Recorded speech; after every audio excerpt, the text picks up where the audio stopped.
hari umuhungu witwa Jax wari umunyeshuri wicisha bugufi ariko ufite umutima w'ubutwari. Umunsi umwe bajyanye n'abanyeshuri benshi muri trip mu ishyamba. Inzoka nini cyane yaturutse mu gihuru izisatira umukobwa witwa Ria. Abanyeshuri bose batangira guhunga ariko Jax itambika imbere ya Ria kugira ngo amukize. Inzoka irasimbuka yagiye kurya Ria, Jax itambika imbere aba ari wihitiriye. Ria apfukama hasi n'amarira menshi agwa hejuru ya Jax, imitima yabihuriraho. Inzoka igaruka ishaka kongera kurya Jax, Ria aritambika yitambika imbere. Jax afata inzoka arayiruma kugeza ayiciyemo kabiri. Ubumara bw'inzoka bwamwinjiyemo ari bwinshi.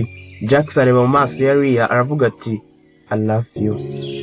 Jax ahita agwa hasi maze bamutwara mu bitaro.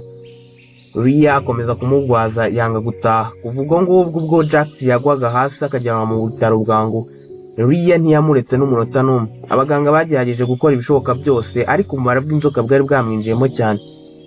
Mu masaha menshi yo mu ijoro Ria nigeze asinzira. Yicaye iruhande rwe amarira yuzuye mu maso. Yibukaga amagambo Jax yamubwiye ati I love you. Umutima we ugasubira muri ayo magambo. Mu rukerera Jax yatangira kugaragaza ikimenyetso gito cy'uko ashobora kuzanzamuka. Ria yihuta amufata ukuboko aravuga ati ndahari Jax ntugende. Ariko ako kanya icyuma cyerekana imiyoboro y'umutima cyarasakuje cyane. Abaganga bahita basatiraho. Abaganga basabye Ria gusohoka. Ria asohoka arira cyane asaba Imana ngo nimumutware. Ijwi ry'imashini rikomeza gusakuza mu cyumba naho Ria akomeza kuririra hanze. Jax yari hagati y'urupfu n'ubuzima. Imashini zarasakuzaga, abaganga bakora operation mu buryo bwihuse, ariko icyuma cy'imashini gihita gisubira ku murongo usanzwe. Jax atangira guhumeka. Ria asimbuka imbere afata ukuboko kwa Jax, amarira y'umunezero mu maso. Ariko amaso ya Jax yari yahindutse atari nk'ay'abandi.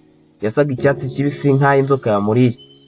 Umubiri wari urimo imbaraga zidasanzwe nubwo yari akiva muri koma. Jax aravuga mu ijwi riremereye ati ubu mfite ikintu gitandukanye, ariko sinzi niba ari impano cyangwa ari umuvumo. Ria aramusatira aramubwira ati ntibinteye ubwoba, nubwo wahindutse ku mutima wanjye ubu muri Jax nakunze. Ako kanya urugi rwarakingutse, haza abantu bambaye imyenda y'umukara basa n'abasirikari cyangwa abashakashatsi. Bacyagera baravuze bati niwe twari dutegereje kuva kera, uyu niwe uzaba igikoresho cyacu. Abasore n'abagabo bambaye imyenda y'umukara binjiye mu icyo cyumba bafite intwaro zidasanzwe. Ria asimbuka imbere avuga ati ntabwo muzamujyana, niwe buzima bwanjye. Umugabo mukuru mu bambaye imyenda y'umukara araseka avuga ati uyu musore ntabwo ari uwawe, ni uwacu. Jax akanguka atunguranye, amaso yaka icyatsi kibisi, imbaraga nshya zimugaragaramo. Aravuga ati ntabwo nzaba igikoresho cyanyu, nzaharanira urukundo n'ubuzima bwanjye hamwe na Ria. Umwe mu bagabo amurasa icyuma kidasanzwe. Jax agikubita ukuboko kivunagurikira mu kirere. Intambara iratangira. Jax abarwanya bose icyarimwe, imbaraga nshya zimufasha kubanesha umwe ku wundi. Ria afata ibikoresho byo kwa muganga atangira kubarwanya ku ruhande rwa Jax. Umugabo mukuru aravuga ati ntibikiri ibanga, Jax si umuntu usanzwe, avukanye amaraso y'umuryango wacu. Jax ahagarara afashe ijosi rye abaza mu maso ya Ria ati ese koko ndi umuntu cyangwa ndi ikindi kiremwa? Nahangaha igice cya mbere cy'inkuru yacu kirangiriye. Ese koko urukundo rwa Jax na Ria ruzahagarikwa n'ibi bintu bimeze nk'ibanga byo mu miryango wahishe yo kwa Jax, cyangwa ruzakomeza rubeho nubwo byaba mu bibazo bimeze gute? Tuzacikwe n'igice cya kabiri cy'iyi nkuru yacu. Inkuru mwagezwagaho nanjye na Paul Creve.